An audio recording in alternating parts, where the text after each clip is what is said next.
At ESPN, you take mental health very seriously. You're one of the leaders in making sure that the team is healthy mentally. What advice do you have for those that have reached out on LinkedIn to the decision makers and don't get a reply, that have applied for numerous jobs on every website imaginable, and they keep hearing no time after time after time? What is your advice to them from a mental health perspective? Well, I think the number one thing is to understand that every no gets you that much closer to a yes. It's not definitive. A no isn't definitive, even though it feels definitive. No represents just not yet. If I'm not your fit right now, then maybe I will be later. Or if I'm not the fit for you, then maybe I will be for someone else. The most important thing is understanding self-care, because you will see 10,000 no's. You will see I'm sorry we went in a different direction. And your emotions will tell you, well, maybe I'm not good enough. Well, maybe I don't have enough ability. And maybe I'm just not the right fit. Or maybe I shouldn't even be in this industry. But the most important thing you could do for yourself is to stop, take some time for yourself, and then keep going.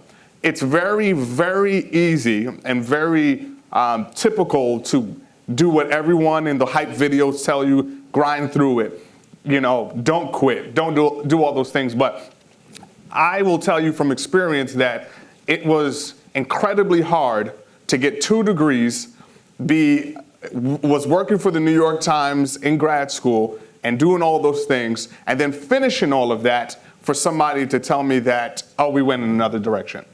I can tell you how painful it was to sit there with no job, with rejection letters from so many different companies. And I said to myself, what in the world was all of this for? What was all of this for? Why did I get all this education? Why did I get all of this experience to just get a no? I was in the locker rooms with LeBron James and Dwayne Wade and with Mets and Yankees, youngest reporter and producer in there. And for some reason, I couldn't land a job until I had a conversation with my dad and my mom. And I had a conversation, and I was just so upset and tired. I was applying every single day. And it just didn't make sense to me, because this is what they told me to do. They told me to go to school, not my parents, but society. They said, go to school. They said, get degrees. When you finish the degree, then you'll get the job.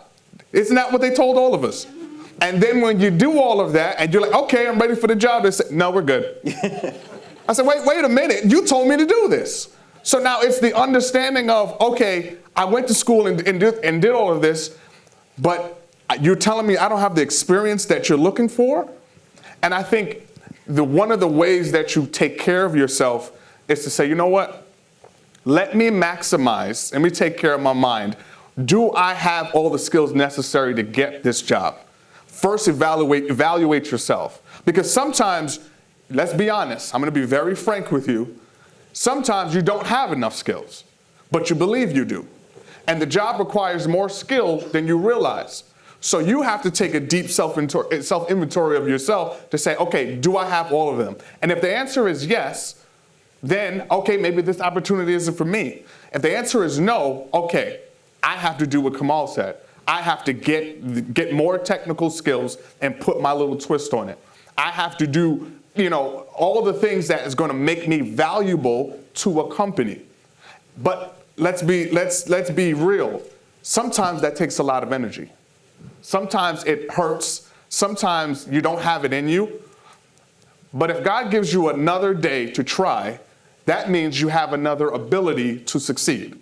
That means you have more out there. There's more in you. And regardless of how many no's you get, there's one more yes. The last thing I'll say is this. Getting a job and getting promoted is the same. You can do it the same way. I am providing value that supersedes where I am to solve problems at higher levels. What does that mean? It means that my skills and the problems that I solve are surpass what they asked me to do, so they elevate me to solve higher problems. If you have that mentality and say, what problem can I solve for somebody and how can I help someone? I guarantee you more people will be coming for you, which then boosts your morale, your emotionally and your mental state. But then you're also taking that self-inventory and you're getting more opportunities. Because it's not about you, even though it feels like it is. It's about what can I do to support this company that I want to work for.